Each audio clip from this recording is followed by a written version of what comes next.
Makanya illa masya Allah maksudnya apa? Illa masya Allah antan sahu binaskhi tilawati wa hukmihi. Yaitu kecuali apa yang Allah kehendaki untuk dihapus bacaannya, dihapus hukumnya, maka Allah bikin lupa kamu. Nah, seperti itu. Selain itu Allah nggak bikin lupa Rasulullah SAW. Jadi kita nggak perlu ragu. Makanya Quran ini adalah satu-satunya kitab yang paling asli dan tidak ada satupun yang bisa menandingi Al-Quran. Ar-Rahman 'allamal Qur'an khalaqal insan 'allamahul bayan. Setelah itu Allah bicara tentang Quran, Bapak Ibu, bahwa Quran ini Allah akan jaga. Alhamdulillah kita bisa belajar sekarang Quran.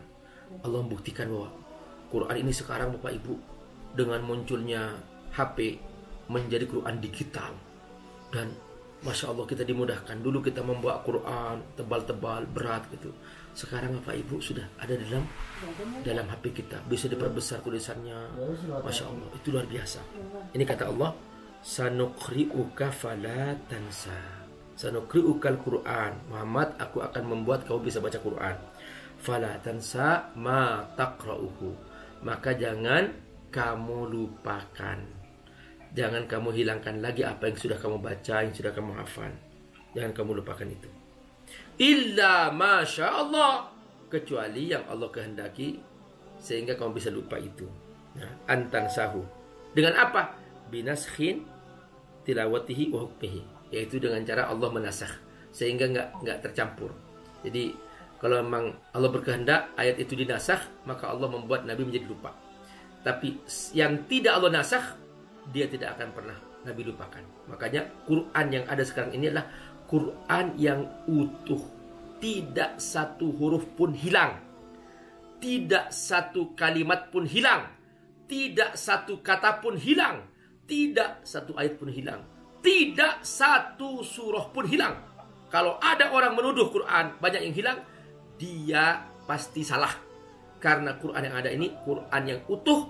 Dan Allah menjamin, Sanuqri'uka fala tansa. Muhammad, aku jamin kamu tetap hafal Quran dan kamu tidak akan pernah lupa. Kecuali yang Allah nasakh, baru kamu dibikin lupa oleh Allah supaya nggak bercampur antara Quran yang dihapus dengan Quran yang nggak dihapus. Jadi Quran yang ada inilah Quran yang asli, yang utuh, tidak ada yang kurang sedikit pun, dan tidak boleh orang beriman meragukan ini. Kalau ada orang mau beriman pada Quran dan dia mengatakan bahwa Quran ada yang kurang, berarti dipertanyakan imannya. Dia imannya kurang.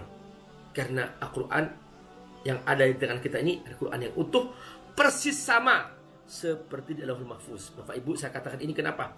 Karena saya berhasil melakukan penelitian tentang ini sampai saya mencapai gelar doktor. Ini spesialis saya itu adalah tentang keutuhan Al-Quran sebagai satu kesatuan yang tidak ada satupun yang kurang dalam Al-Quran. Dan seperti ini Al-Quran yang ada di pegangan tangan kita, dia seperti ini juga di Allahul Mahfuz. Barakallahu. Ini makna Sanuqri'uka fala tansa illa masya Allah. Makanya illa masya Allah maksudnya apa? Illa masya Allah antan sahu binaskhi tilawati wa hukmihi. Yaitu kecuali apa yang Allah kehendaki untuk dihapus bacaannya, dihapus hukumnya, maka Allah bikin lupa kamu. Nah, seperti itu. Selain itu Allah nggak bikin lupa Rasulullah SAW. Jadi kita nggak perlu ragu. Makanya Quran ini adalah satu-satunya kitab yang paling asli dan tidak ada satupun yang bisa menandingi Al-Quran. Lalu apa kata Imam Suyuti? Wa kana sallallahu alaihi wasallam yajharu bil qira'ah ma qira'ati Jibril khaufan nisyan. Nah, tadinya Nabi begitu dapat wahyu Quran, Nabi langsung membacanya, kemudian takut lupa. Fa ka'annahu qila lahu.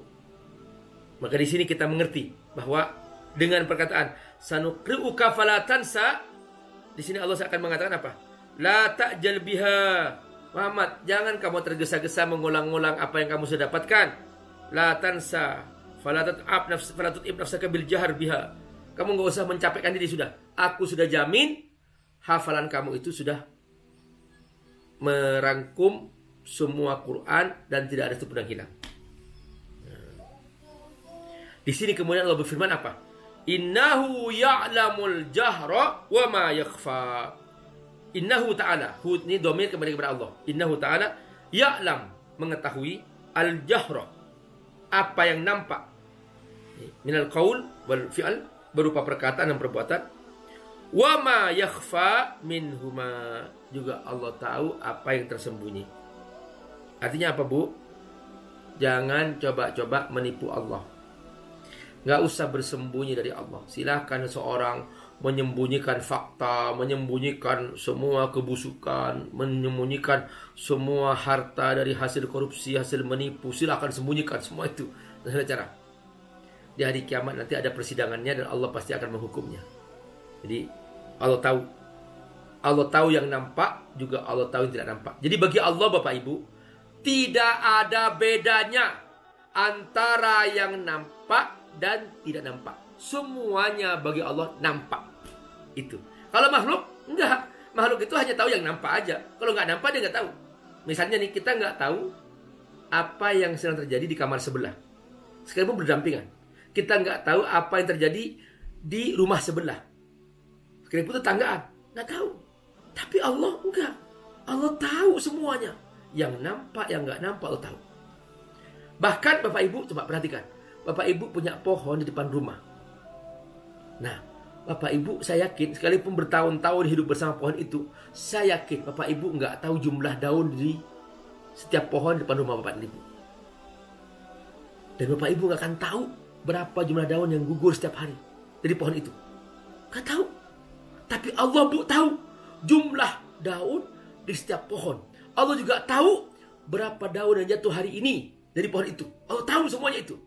Ma tasqutu min waraqatin illa ya'lamuha, kata Allah. Tidak ada daun yang jatuh dari setiap pohon kecuali Allah mengetahuinya. Perhatikan. Jadi nggak usah kita bermain-main dengan Allah, kita nggak usah menipu Allah, nggak usah. Semuanya ketahuan oleh Allah Subhanahu wa taala.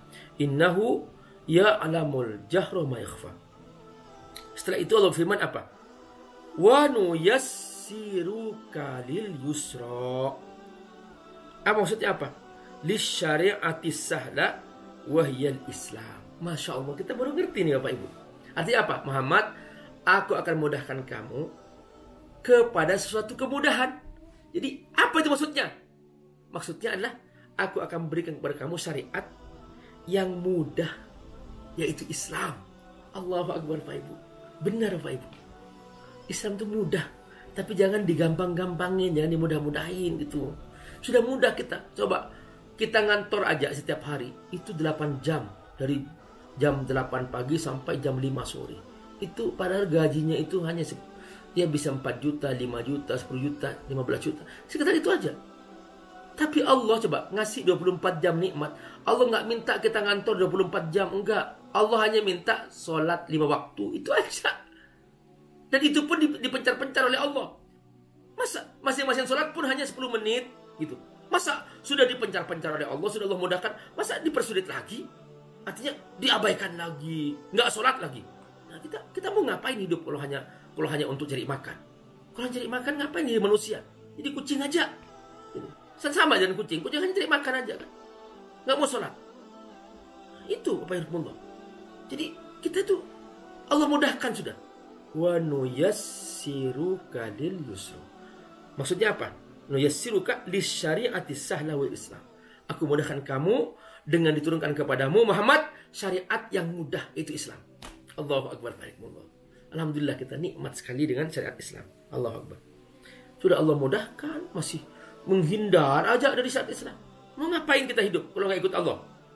Makanya kata Allah apa? Fadzakir inna fa'atid dzikra. Fadzakir Muhammad, sampaikan peringatan. Id maksudnya sampaikan peringatan. Dengan apa? Bil Quran. Dengan Quran. Ya, dengan Quran. Inna fa'atid dzikra. Ya. Bagi siapa? Bagi orang yang mau mengambil manfaat dari sebuah peringatan. Ada orang, Bapak Ibu, dia tuh nggak mau diberi peringatan. Dia menghindar aja terus, suruh ngaji nggak ngaji. Kenapa? Karena dia merasa nggak berkepentingan, gitu. Tapi orang kalau tahu manfaat peringatan, dia akan ngaji, Bapak Ibu. Karena dia tahu dia akan mengambil manfaat. Inna fa'atid dzikra. Artinya apa? Hanya orang yang bisa mengambil manfaat ya dari sebuah peringatan karena dia memang siap untuk menerima peringatan. Yakni apa artinya? Wa illam tanfa wa naf'uha li ba'din wa adam an-naf'i li ba'din akhar. Jadi misalnya gini, illam tanfa wa naf'uha li ba'din wa adam an-naf'a li ba'din akhar. Jadi boleh jadi sebuah nasihat bagi seseorang bermanfaat, bagi orang lain nggak bermanfaat. Ya sudah, itu masing-masing. Tapi tergantung hatinya. Ketika seseorang siap mengambil manfaat, maka dia akan mendapatkan manfaat. Begitu seseorang dia menghindar dari manfaat, maka tidak akan mendapatkan manfaat. Makanya syaratnya nih bagi seorang yang memberikan nasihat, hendaklah dia memilih nasihat yang bermanfaat bagi penyimaknya. Gitu. Misalnya nih, dia yang mau nyimak itu dia pengen butuh cara belajar Quran, tapi yang diajarkan matematika, ya beda kan gitu.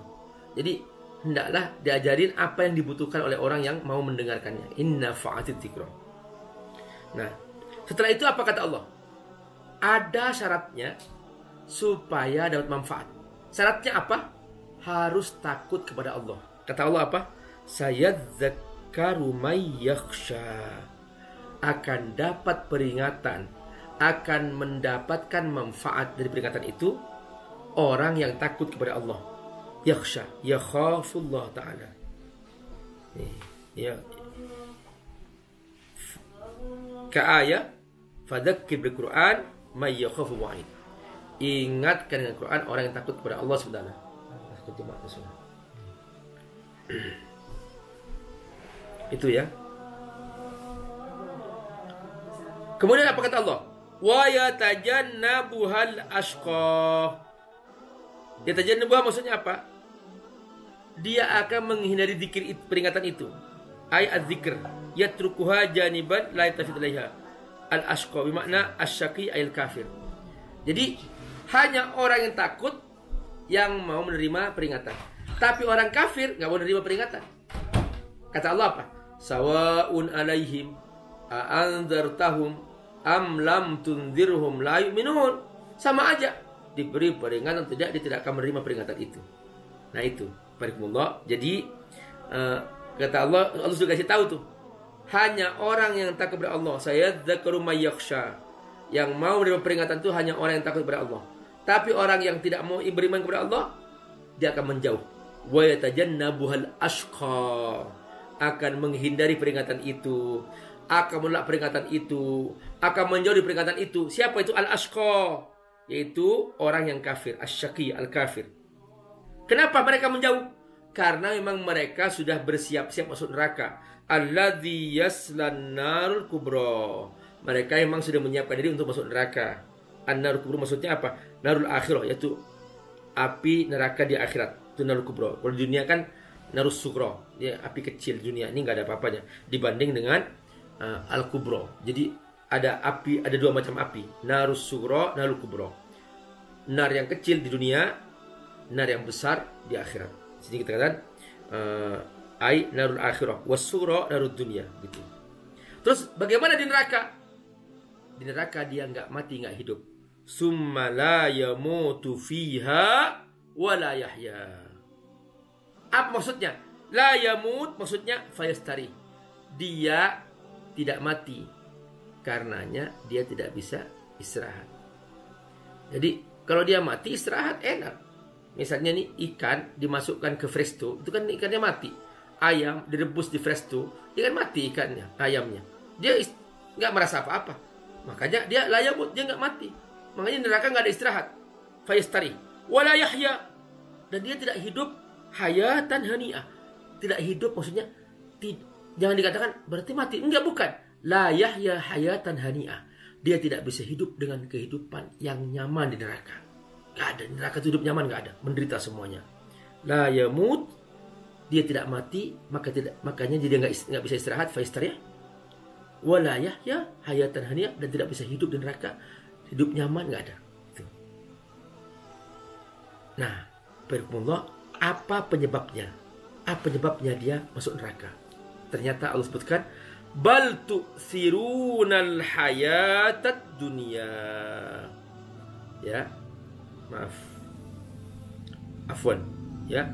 Salah, ada lompat. Setelah itu Allah Subhanahu wa taala menyebutkan bagaimana caranya supaya masuk surga. Kata Allah, caranya membersihkan jiwa. Qad aflaha man tazakka. Aflaha maksudnya faza, beruntung, selamat dari neraka, masuk surga. Aflah. Siapakah mereka? Man tazakka. Tazakka maksudnya apa? Tatahhara bil iman. Dia beriman, dia mencucikan dosanya dengan cara beriman. Jadi orang beriman itu Bapak Ibu setiap hari dicuci dosanya oleh Allah. Setiap dia beramal soleh dicuci dosanya. Masya Allah, kita beruntung. Jadi itu tazakka. Yang kedua syaratnya apa? Banyak berzikir. Wa dzakara asma rabbih. Caranya gimana? Mukabbiron. Allahu Akbar, Allahu Akbar, Allahu Akbar. Makanya gerakan salat itu banyak takbirnya. Allahu Akbar, subhanallah, walhamdulillah, wala ilaha illallah, wallahu akbar. Jadi ada takbirnya itu. Mukabbiran. Terus yang ketiga, memperbanyak salat. Fasalla. Apa yang kita kerjakan? As-salawatul khams. Wa dzalika min umuril akhirah. Wa kuffaru Makkah ma'ariduna anha. Yaitu salat yang waktu.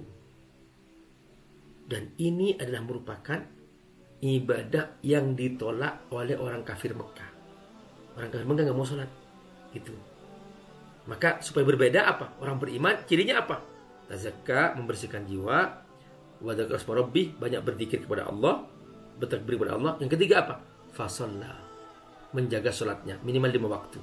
Yang ini semua ditolak oleh orang kafir Mekah.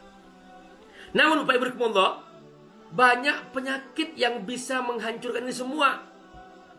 Jadi sekalipun tadinya sudah sholat, sudah puasa, sudah ini, tapi ada tantangan yang membuat seseorang itu bisa nanti dia runtuh lagi. Gak sholat lagi, kemudian gak ibadah lagi, jauh dari Allah lagi. Kenapa? Karena ada penyakit yang masuk. Apa penyakit itu? Dia cinta dunia. Bal tu'sirunal hayatad dunya. Tu'sirun maksudnya apa? Dia mengutamakan dunia alal akhirah, di atas akhirat. Dunia diutamakan, akhirat dikesampingkan. Maka dia berkorupsi, menipu, berbohong, apa aja, yang penting aku berhasil, yang penting aku tercapai segala cara. Nah, padahal kata Allah, seharusnya akhirat diutamakan, karena akhirat lebih baik dan lebih kekal. Wal akhiratu khairu wa abqa. Assalamualaikum warahmatullahi wabarakatuh. Alhamdulillah wassalatu wassalamu ala Rasulillah wa ala alihi wa sahbihi wa man. Teman-teman rahimakumullah, Abi Amir mengasuh sebuah pesantren FAT Institute. Pesantren FAT ini ada di Jakarta, ada juga di Sukawangi, Bogor. Mereka rata-rata adalah anak-anak yatim du'afa, dan mereka belum punya asrama, belum punya masjid, dan juga mereka membutuhkan pembebasan lahan untuk pesantren. Teman-teman, membantu para penghafal Quran adalah menyiapkan mereka punya masa depan yang cerah, dan otomatis kita juga membantu diri kita sendiri. Karena dengan membantu mereka menjadi penghafal Quran, menjadi para ulama, semua kebaikan yang mereka kerjakan, setiap huruf dari Quran yang mereka ulang-ulang, kita semua kebagian pahala. Bukan hanya itu, nanti di alam akhirat, di surga, mereka akan datang menyambut kita dengan mahkota yang indah. Dan kita semua yang berdonasi untuk mereka akan diberi mahkota yang indah di pintu surga, sehingga kita semua bahagia selamanya di akhirat. Ayo bergabung membantu para santri yatim du'afa, penghafal Al-Quran di pesantren Fadl Tafsir di Sukawangi, Bogor, melalui rekening di bawah ini. Semoga Allah berkati. Assalamualaikum warahmatullahi wabarakatuh.